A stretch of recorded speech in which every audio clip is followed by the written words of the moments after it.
है ना फाइनल तो यही दीजिए भाई वही है। हाँ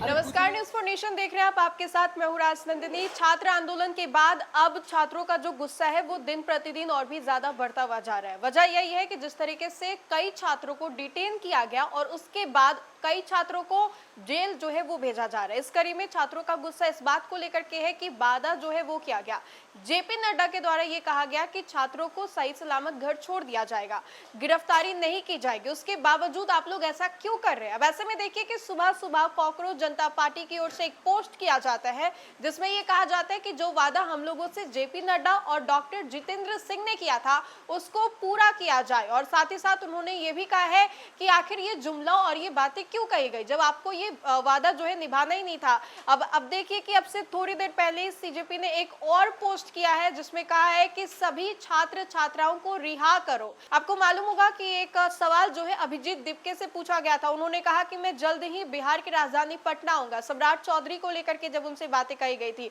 अब ऐसे में देखिए कि लगातार सीजेपी की नजर जो है वो बिहार की राजधानी पटना पर बनी हुई है। और ऐसे में क्या कुछ पोस्ट जो सीजेपी के द्वारा किया गया है, हमारे स्क्रीन पर आप देखिए। पोस्ट में लिखा गया है कि छात्रों को रिहा करो वरना फिर आगे की कार्रवाई जो है वो की जाएगी, अपना वादा पूरा करो। हमारे स्क्रीन पर आप ये पोस्ट देखिए। सुबह से ही बिहार में हलचल जो है एक बार फिर से देखने को मिल रही है, जो कि कहीं ना कहीं धर्मेंद्र प्रधान के इस्तीफे के बाद थम गई थी, लेकिन अब एक बार फिर से बिहार में जो तूफान है वो बढ़ता हुआ जा रहा है। और वजह यही है कि कई छात्रों को डिटेन करने के बाद उनको जेल भेजा जा रहा है। इसमें तेज प्रताप यादव भी शामिल है। तेजस्वी यादव ने भी अपने भाई को लेकर के बातें कही, साथ ही साथ उन तमाम छात्रों के बारे में भी कहा कि जिनको डिटेन किया गया और उनको जेल भेजा गया।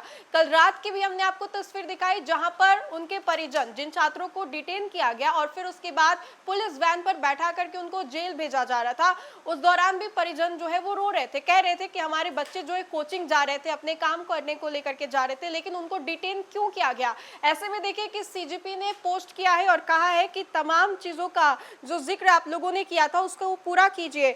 और इसमें यह भी लिखा है कि दिल्ली समझौता के मुताबिक जो आपने कहा था उसको पूरा कीजिए, एफआईआर वापस होना चाहिए। एफआईआर उन तमाम अभ्यर्थियों के ऊपर जो कि कहीं ना कहीं छात्र आंदोलन में शामिल थे, प्रदर्शनकारियों के ऊपर जो एफआईआर हुआ उसको लेकर के इस बात का जिक्र किया जा रहा है और कहा जा रहा है कि जेपी नड्डा ने जो वादा किया था उसको पूरा कीजिए। अब ऐसे में देखिए कि बहुत सारे ऐसे प्रदर्शनकारी हैं जिनकी तस्वीर जो है प्रशासन के द्वारा साझा भी की गई थी। बताया गया था कि इनको लेकर के अगर कोई जानकारी मिलती है तो उसको 10,000 का इनाम भी दिया जाएगा, लेकिन इनमें कुछ ऐसी भी तस्वीरें थी जिसके बारे में ये कहा जा रहा था कि ये तो प्रदर्शनकारी ही नहीं है, असामाजिक तत्व है। अब जिस तरीके से पूरा ये जो माहौल बिगड़ा बिहार बंद के दिन, उसमें बहुत सारी ऐसी तस्वीरें आई जो कि कई छात्रों की थे और कुछ उनमें से असामाजिक तत्व थे। अब ऐसे में देखिए कि असामाजिक तत्व और छात्रों को जिस तरीके से पुलिस के द्वारा डिटेन किया गया, इन सब चीजों को लेकर के खूब बवाल जो है वो देखने को मिल रहा है। और ऐसे में सीजेपी जो है लगातार पोस्ट करती नजर आ रही है। सीजेपी के द्वारा लगातार ये कहा जा रहा है कि आप लोग आंदोलन तो कर रहे हैं और जो प्रदर्शनकारी थे उनको डिटेन किया गया, जेल भेजा गया, लेकिन अब हम चाहते हैं कि अपने वादे को आप लोग निभाइए। धर्मेंद्र प्रधान इस्तीफा दिया लेकिन प्रदर्शनकारी को अब रिहा करो, एफआईआर वापस लो। इन तमाम चीजों को लेकर के तस्वीरें हम आपको लगातार दिखा रहे हैं। तो फिलहाल के लिए इतना ही, बहुत बहुत शुक्रिया।